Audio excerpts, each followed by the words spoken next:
Trump tweets he knows plenty of CEOs to replace the Grandstanders who resigned from his manufacturing council. In a tweet Tuesday morning, President Trump said he has other chief executives ready to succeed the Grandstanders who stepped down from his manufacturing council in the aftermath of the violent protests in Charlottesville.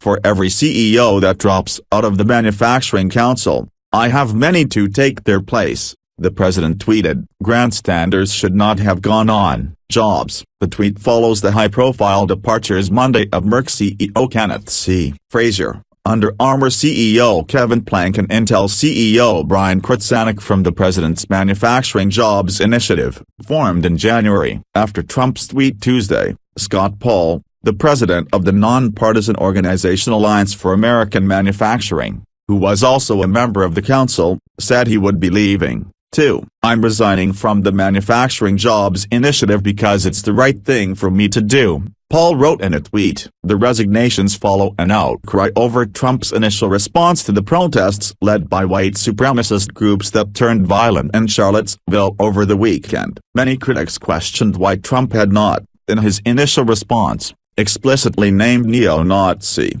Ku Klux Klan or white nationalist groups in his early condemnations, criticizing the egregious display of hatred, bigotry and violence on many sides, repeating on many sides. On Monday afternoon, following pressure from activists and politicians from both parties, he did specifically name the groups in a statement given at the White House. Racism is evil and those who cause violence in its name are criminals and thugs, including the KKK, neo-Nazis, white supremacists and other hate groups that are repugnant to everything we hold dear as Americans, the president said. On social media, the debate over whether the CEOs should remain or go from the councils flared as some tweeted lists of which CEOs had and had not departed the council. Some directly appealed to corporate and CEO Twitter accounts, asking them to leave, or they shared the #QuitCouncil, a campaign by the online civil rights organization Color for Change.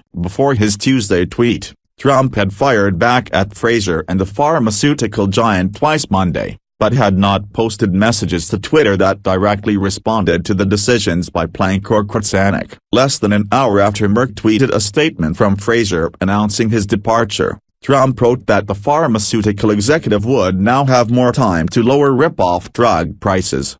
Then Monday evening, he returned with another message criticizing Merck and higher drug prices. The AFL-CIO's president Richard Trumka, who is also a member of Trump's Manufacturing Council, denounced the actions of protesters in a statement Monday, saying we are aware of the decisions by other members of the president's Manufacturing Council, which has yet to hold any real meeting, and are assessing our role. While the AFL-CIO will remain a powerful voice for the freedoms of working people, there are real questions into the effectiveness of this council to deliver real policy that lifts working families. A number of other chief executives who are members of Trump's councils made statements that condemned hate, racism and violence, or called out their company's commitment to tolerance, but said they would be remaining on board. Companies such as General Electric, Dow Chemical, Dell and Whirlpool all said they would remain. With more than 100,000 employees in the United States, it is important for us to participate in the discussion on how to drive growth and productivity in the U.S.,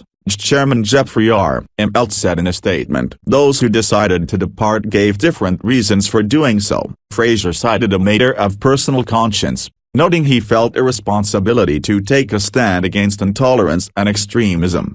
Under Armour's Plank, who had come under fire in the past for supportive comments about Trump's agenda made on CNBC, said on Twitter that I am stepping down from the council to focus on inspiring and uniting through power of sport, saying in a statement that Under Armour engages in innovation and sports, not politics. Intel's Krzanich wrote that I resigned to call attention to the serious harm our divided political climate is causing to critical issues, saying he made the decision because I want to make progress, while many in Washington seem more concerned with attacking anyone who disagrees with them.